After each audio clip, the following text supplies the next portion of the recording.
Good morning everyone, welcome to our channel e Pathshala. आज की video में जैसा कि थंबनेल में मैंने बताया था कि आज हम बीएड फोर्थ सेम को सिलेबस को पूरा हिंदी में समझेंगे, राइट। क्योंकि डीएवीवी की जो ऑफिशियल वेबसाइट होती है उसमें हमको इंग्लिश में देखने को मिलता है, तो यहाँ पे मैं आपको पूरा हिंदी में एक्सप्लेन करूँगी।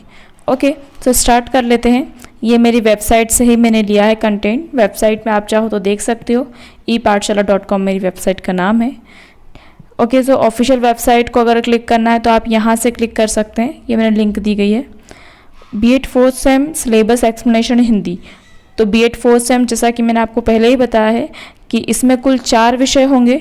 इसमें से 3 जो होंगे वो सामान्य विषय होंगे और एक वैकल्पिक विषय होगा। ठीक है, आप चाहे तो मुझे सुन सकते हैं, बिकॉज इसमें मैं एडिटिंग वगैरह पेन वगैरह का यूज़ नहीं कर रही हूँ। ठीक है, सो आप पढ़ते भी चलिए कि इसके जो फोर्थ सेमेस्टर के विषय हैं उसमें 3 सब्जेक्ट हमारे कॉमन रहेंगे, राइट। जिसमें से लिंग, स्कूल और समाज पहला रहेगा। CC2 का नाम है शैक्षिक प्रौद्योगिकी। CC3 का नाम है एक समावेशी स्कूल का निर्माण।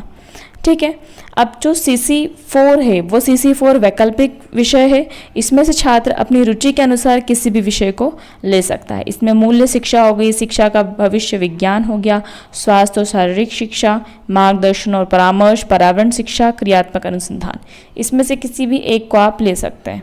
ठीक है, मैं अपनी वीडियो जो बनाऊंगी इसमें पर्यावरण शिक्षा से रिलेटेड अपलोड करूंगी, और प्लस में जितने भी CC1, CC2, CC3 इन तीनों के वीडियो ही मैं अपने यूट्यूब चैनल पे अपलोड करूंगी। तो अगर वीडियोस आपको देखना है तो मुझे सब्सक्राइब कर लीजिए। अतिरिक्त पाठ्यक्रम की बात करें, दैट इज़ जो EPC रहेगा, हम लोग को प्रैक्टिकल फाइल बनानी रहेगी। इसमें फर्स्ट है EPC 6 स्वयं की समझ, और EPC 7 का नाम है ICT की समझ। ओके, नेक्स्ट हम लोग देख लेते हैं कि ये जो कुल अंक हैं इसके 100 रहेंगे, जैसा कि हम लोग एक नॉर्मल एग्जाम में होता है। इंटरनल 25 का होगा और समरेटिव जो परीक्षा होगा वो 75 का होगा। अब चतुर्थ सेमेस्टर के विषय को विस्तार से समझाया गया है। CC1 जो हमारा लिंग, स्कूल और समाज है, इसमें हम लोग ये देखिए यहाँ से यूनिट 1 स्टार्ट हो जाएगी। फर्स्ट यूनिट है लिंग, मुद्दे और प्रमुख अवधारणाएं। इसमें हम लोग लिंग का अर्थ क्या होता है, उसका कंसेप्ट क्या है, ठीक है, उसके विभिन्न सामाजिक समूह, क्षेत्रों और समय कालों में क्या अनुभव रहते हैं। तो ये आप इसको पढ़ लीजिए, आप इसका स्क्रीनशॉट ले सकते हैं। कुल मिला के हम लोग ये फर्स्ट यूनिट में लिंग से संबंधित मुद्दे पढ़ेंगे। सेकंड पॉइंट में हम लड़कियों की शिक्षा मतलब लड़के और लड़कियों की शिक्षा में असमानता क्यों है ये समझेंगे। और थर्ड यूनिट में जो भारत में पितृसत्तात्मक व्यवस्था है वो क्यों है और उसका आधार क्या है, और पितृसत्तात्मक व्यवस्था से लिंग असमानता कैसे बढ़ती है। यूनिट सेकंड इसमें आप देखते हैं लिंग, चुनौतियाँ और शिक्षा। इसके अंतर्गत हम लोग लिंग से संबंधित जो चुनौतियाँ हैं, जो चैलेंजेस है हमारे समाज में, ठीक है, हमारे विद्यालय में, ये सब पढ़ेंगे हम इसमें। फिर यूनिट 3 जो है वो लिंग, मुद्दे और शिक्षक की भूमिका संबंधित है। परामर्श और मार्गदर्शन, देखिए परामर्श जो होता है, परामर्श कोई व्यक्ति आपको देता है। जैसे देख सकते हैं परामर्श तो आपको कोई बड़ा ही व्यक्ति ही देता है, ठीक है, जैसे टीचर्स वगैरह आ गए, आप उनसे परामर्श ले सकते हो। ठीक है, परामर्श लॉन्ग टर्म होता है, एक बार दिया जाता है। और मार्गदर्शन जो होता है परामर्श देने के बीच में, जैसे किसी ने आपको बोल दिया कि आपको UGC नेट की तैयारी करना चाहिए, ये परामर्श है। अब मार्गदर्शन क्या होता है, आप कैसे करोगे उस चीज़ को, ठीक है, तो वो चीज़ होती है मार्गदर्शन की। फिर इसके बाद हम लोग यौन शिक्षा कि कैसे, कब देना चाहिए, कहाँ पे देना चाहिए बच्चों को यौन शिक्षा, कैसे दी जा सकती है, उसका उपयोग क्या है, महत्व क्या है, ठीक है। और फिर थर्ड में वही उस हिंसा की पहचान, उसका मौखिकरण, महिला शरीर की वस्त्रीकरण के प्रमुख सामाजिक दृष्टिकोण से मुकाबला करना आदि, ठीक है। उसके बाद मीडिया की भूमिका देखिए, तो मीडिया में जो लैंगिक समानता है उसको कम करने में मीडिया कैसे भूमिका निभाती है वो सब आएगा, ठीक है। CC3 की बात करें, CC3 जो हमारा है वो शैक्षिक, CC2 आएगा ना यहाँ पे, सॉरी, CC2 जो है वो शैक्षिक प्रौद्योगिकी है। शैक्षिक प्रौद्योगिकी में देखिए हम लोग इसमें मैं आपको बता दूँ जो सिलेबस है थोड़ा सा चेंज हो गया है। तो इसमें हम लोग जो प्रीवियस सिलेबस था उसमें जनरेशन वगैरह पढ़ते थे, बट इसमें हम लोग हार्डवेयर, सॉफ्टवेयर से रिलेटेड जो है उनकी अप्रोचेस पढ़ेंगे, ठीक है। इसमें उसकी फर्स्ट यूनिट है अवधारणा, अर्थ, परिभाषा, ठीक है। इसमें हम लोग जो शैक्षिक प्रौद्योगिकी का अर्थ क्या होता है, परिभाषा क्या होता है, प्रकृति क्षेत्रफल क्या होता है, हार्डवेयर दृष्टिकोण, इसको इंग्लिश में बोलते हैं हार्डवेयर अप्रोच। हार्डवेयर अप्रोच मतलब होता है जो हार्डवेयर होते हैं ना कंप्यूटर के, जैसे लैपटॉप हो गया, सीपीयू वगैरह, ये सब डिजिटल बोर्ड हो गया, ये सब हार्डवेयर है। तो इनका यूज़ हम कैसे कर रहे हैं पढ़ाने में, ठीक है, अभी कर ही रहे हैं पढ़ाने में उपयोग। जैसे मैं कर रही हूँ, मैं मोबाइल का यूज़ कर रही हूँ, सॉफ्टवेयर दृष्टिकोण में मैं स्क्रीन रिकॉर्डिंग का यूज़ कर रही हूँ जिससे आप पढ़ पा रहे हो, ठीक है। तो ये सब सिस्टम अप्रोच, सॉफ्टवेयर अप्रोच इस सब में आएगा। उसके बाद देखिए जो यूनिट सेकंड है, यूनिट सेकंड में हम लोग बात करेंगे इस यूनिट में शिक्षण सीखने की प्रक्रिया के जन माध्यम, मतलब इसमें जो रेडियो, टेलीविज़न, मुद्रित सामग्री जो होती है उसका कैसे यूज़ किया जा सकता है वो देखेंगे, ठीक है। फोर्थ यूनिट है व्यक्तिक निर्देश। व्यक्तिक निर्देश में हम PLM की बात करेंगे। PLM होता है प्रोग्राम लर्निंग मटेरियल, ठीक है। प्रोग्राम लर्निंग मटेरियल एक्चुअली में ये जो मटेरियल होते हैं ना, वो किसी चीज़ को कैसे यूज़ करना है वो चीज़ हमको बताते हैं। जैसे स्वर लर्निंग हमारा सेल्फ लर्निंग हो गया, तो आप मॉड्यूल डिजिटलाइज लर्निंग, ये सब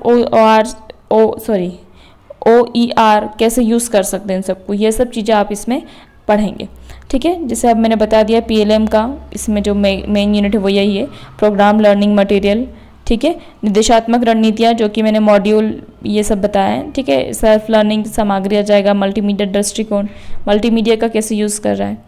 फिर नेक्स्ट 5th यूनिट है हमारी प्रणाली दृष्टिकोण, ठीक है। इसमें भी हम लोग ये पढ़ेंगे उसका अर्थ क्या होता है, ठीक है, उसके घटक क्या हैं, शिक्षा में हम कैसे यूज़ कर सकते हैं। फिर हम लोग समावेशी विद्यालय का निर्माण, ये CC3 है हमारा, इंक्लूसिव एजुकेशन, ठीक है।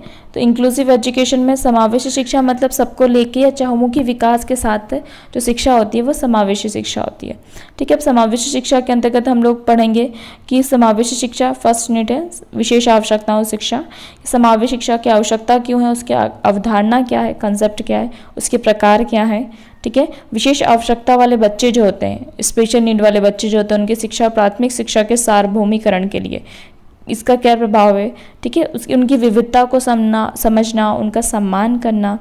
भारत में विशेष आवश्यकता वाले बच्चों की शिक्षा में रुझान, ठीक है। तो ये उनको हमको मतलब वो लोग ऐसा नहीं है कि वो बाय बर्न ऐसे हैं, मतलब बर्थ से ऐसे ही हैं, तो हम लोगों को उन पर ज़्यादा आवश्यकता है, उनकी आवश्यकताओं को समझना चाहिए, ठीक है। तो उन पर कैसे ध्यान दिया जाता है, क्या क्या नीतियाँ योजनाएं चल रही हैं, ये सब पता आना चाहिए, ठीक है।